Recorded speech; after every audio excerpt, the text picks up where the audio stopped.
On the night of September 28, 2000, a quiet neighborhood in Georgetown, Indiana became the center of one of America's most controversial murder investigations. Inside the garage of a modest family home, 3 people had been shot to death. 35-year-old David Camm lay on the concrete floor beside the family's Ford Bronco. Nearby were the bodies of 7-year-old Jill and 5-year-old Brad. Within days, investigators believed they had found the killer. It wasn't a stranger, a burglar, or a serial offender. They accused the husband and father, David Camm, a former Indiana State Police trooper with years of investigative experience. The case appeared straightforward. Prosecutors argued that David had murdered his wife and children after returning home from playing basketball with friends. Yet over the next 13 years, the investigation would unravel under intense scrutiny. Convictions would be overturned. New forensic evidence would emerge. Another man's DNA would appear at the crime scene. By the end, the case would raise difficult questions about tunnel vision, forensic interpretation, and how an investigation can change when new evidence comes to light. This is the story of David Camm. Before tragedy struck, David Camm lived what appeared to be a stable suburban life in southern Indiana. A former Indiana State Police officer, he had spent years working in law enforcement before leaving the force to pursue other opportunities. Friends described him as athletic and competitive, someone who regularly played basketball with longtime companions.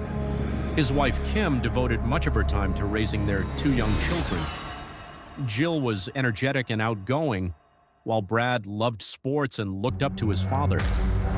From the outside, the family appeared close, with few outward signs that they were approaching a devastating turning point.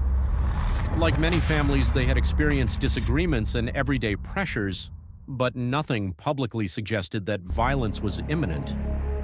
That Thursday evening began much like any other. David left home to play basketball at a local church gym with friends, something he had done many times before. Multiple people later confirmed seeing him there throughout the evening. Back at home, Kim remained with Jill and Brad. Around 9:30 p.m., David returned to the family's residence on Estates Drive. What happened next would become the central dispute of one of Indiana's longest-running criminal cases. David later told investigators that he opened the garage door and immediately noticed something was terribly wrong. Kim was lying motionless on the garage floor. As he moved closer, he saw blood. Then he discovered Jill and Brad inside the Bronco. He immediately called 911. The recording captured a man speaking through panic, reporting that his family had been shot and pleading for emergency responders to arrive quickly. When deputies reached the scene, they encountered a horrific crime. All 3 victims had suffered fatal gunshot wounds. There were no signs of forced entry into the home. The murders appeared targeted rather than random. Investigators began processing every inch of the property, documenting bloodstains, shell casings, fingerprints, fibers, and trace evidence that might reveal who had entered the garage that night. Because David was both the person who discovered the bodies and a former police officer, investigators immediately focused on him. Detectives interviewed him extensively about his movements that evening. His timeline was compared against witness statements from the basketball game, phone records, and physical evidence collected at the home. Initially, there was no eyewitness placing anyone else at the scene. Attention soon shifted to blood evidence found on David's clothing. Prosecutors later argued that tiny bloodstain patterns on his shirt were consistent with high-velocity impact spatter produced when a firearm is discharged at close range. If true, it would suggest he had been present during the shootings rather than simply discovering the bodies afterward. David maintained that the stains resulted from trying to help his family after finding them in the garage. The differing interpretations of those bloodstains would become one of the most fiercely contested aspects of the case. Investigators also examined David's personal life, searching for possible motives. They explored reports of marital difficulties and allegations of extramarital affairs, arguing that his relationships outside the marriage reflected growing tension at home. While those claims became part of the prosecution's narrative, no direct physical evidence connected them to the killings themselves. As the investigation progressed, detectives became increasingly convinced they had identified the perpetrator. Only 3 days after the murders, authorities arrested David Camm and charged him with murdering his wife and 2 children. The speed of the arrest surprised many observers. Prosecutors believed the physical evidence, combined with their reconstruction of the crime scene, pointed overwhelmingly toward David. Public attention intensified almost immediately. News outlets portrayed the case as another instance in which a seemingly ordinary family man had secretly committed an unimaginable act. Former colleagues from law enforcement watched as one of their own stood accused of one of the state's most shocking crimes. David consistently denied any involvement. He insisted he had returned home expecting to reunite with his family after basketball, and instead found them already dead. His defense argued that investigators had reached a conclusion too quickly and then interpreted subsequent evidence through that assumption. As preparations for trial began, both sides assembled teams of forensic specialists. The prosecution intended to demonstrate that blood pattern analysis, crime scene reconstruction, and circumstantial evidence established David's guilt beyond a reasonable doubt. The defense prepared to challenge nearly every major forensic conclusion, arguing that investigators had overlooked alternative explanations and failed to adequately pursue the possibility of another perpetrator. What initially appeared to be a straightforward homicide prosecution was becoming a complex battle over forensic science, investigative judgment, and the reliability of expert testimony.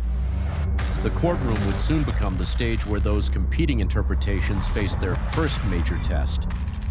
In 2002, David Camm stood trial for the murders of his wife, Kim, and their 2 children. The prosecution built its case around forensic testimony, arguing that bloodstain patterns on Camm's t-shirt proved he had been standing close to the victims when they were shot.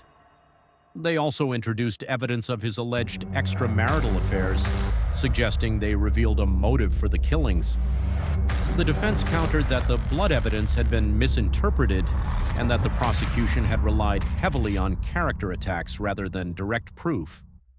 Even so, after weeks of testimony, the jury found David Camm guilty on all 3 counts of murder. He was sentenced to 195 years in prison. For many, the verdict appeared to close the case, but the legal battle was only beginning. As appellate attorneys reviewed the trial, they argued that the jury had been exposed to extensive testimony about Camm's personal life that had little relevance to the murders and unfairly prejudiced the proceedings. In 2004, the Indiana Court of Appeals agreed that significant errors had occurred during the trial. The convictions were overturned, and David Camm was granted a new trial. The decision reignited public debate. Some believed justice had been delayed. Others questioned whether investigators had focused so intensely on their original suspect that alternative leads had not received equal attention. While preparations for a second trial were underway, advances in forensic testing produced a discovery that fundamentally changed the direction of the investigation. Among the evidence collected from the crime scene was a gray sweatshirt believed to have been worn by the killer. DNA recovered from the garment did not match David Camm. Instead, it matched Charles Boney, a convicted violent offender with a history of crimes involving women and previous convictions for armed robbery. The discovery forced investigators to examine a possibility that had received little attention during the initial investigation. When questioned, Charles Boney admitted the sweatshirt belonged to him, but he denied committing the murders. He claimed he had encountered David Camm earlier and suggested that Camm had somehow come into possession of the garment before the killings. Prosecutors eventually argued that the 2 men had acted together, alleging that Boney participated in the murders while Camm orchestrated the crime. The defense rejected that theory, emphasizing that investigators had found no credible evidence that the 2 men knew each other before the murders or had planned any crime together. In 2005, Charles Boney was formally charged with the murders of Kim, Jill, and Brad Camm. Facing overwhelming forensic evidence linking him to the crime scene, Boney eventually accepted a plea agreement. He admitted participating in the crimes but maintained that David Camm had been involved. In exchange for his testimony, Boney received a reduced sentence rather than facing the possibility of life imprisonment without parole. His testimony became the centerpiece of the prosecution's second case against David Camm. During the retrial in 2006, prosecutors presented Boney as an accomplice whose account explained both the DNA evidence and their theory that David Camm had planned the murders. The defense responded by attacking Boney's credibility, arguing that he had every incentive to shift blame in order to secure a more favorable sentence. After weeks of testimony, the jury once again convicted David Camm. He received another lengthy prison sentence. Yet the controversy surrounding the case refused to disappear. Defense attorneys appealed again, arguing that prosecutors had introduced misleading evidence and improperly connected Camm to Boney without reliable factual support. In 2009, the Indiana Supreme Court ordered another new trial, ruling that key evidence presented during the second trial should not have been admitted because it unfairly prejudiced the jury. For the second time, David Camm's convictions were erased. By the time the third trial began in 2013, the case had transformed into one of the most closely watched criminal proceedings in Indiana's history. This time, the defense focused on the absence of direct physical evidence, placing David Camm as the shooter. Independent forensic experts challenged earlier bloodstain analysis, explaining that the tiny stains on Camm's shirt could have resulted from contact with his victims after discovering their bodies rather than from being present during the gunfire. The defense also highlighted inconsistencies in Charles Boney's various statements and argued that the physical evidence aligned more closely with a lone intruder than with a coordinated conspiracy. The prosecution continued to argue that David Camm had orchestrated the murders and that Charles Boney's testimony, combined with circumstantial evidence, established his guilt beyond a reasonable doubt. After hearing months of testimony and reviewing years of forensic evidence, the jury reached a dramatically different conclusion. On October 24, 2013, David Camm was found not guilty on all charges.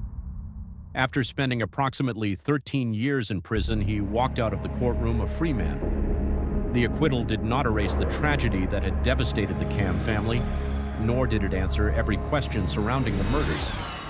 Instead, it underscored how complex homicide investigations can become when forensic interpretations evolve, new evidence emerges, and competing narratives shape the course of a prosecution. Following his acquittal, David Camm filed civil lawsuits against several investigators and officials involved in the case, alleging misconduct and violations of his rights during the investigation and prosecution. Some claims were resolved through settlements, while others were dismissed or concluded through later legal proceedings. More than 2 decades after Kim, Jill, and Brad Camm lost their lives, the case remains a powerful example of both the strengths and limitations of the criminal justice system. It illustrates how convictions can be challenged by advancing forensic science, how appellate courts serve as safeguards against legal error, and how the pursuit of justice often continues long after a verdict is announced. For one family, the events of September 28, 2000 ended in unimaginable loss. For investigators, attorneys, and the courts, the case became a lasting reminder that the search for truth demands not only determination, but the willingness to re-examine conclusions when new evidence changes the picture. Thank you for watching. If you found this documentary informative, consider subscribing for more carefully researched true crime stories based on verified facts, court records, and official investigations. Until next time, stay informed, stay vigilant, and remember that the most unsettling mysteries are often the ones hidden in plain sight.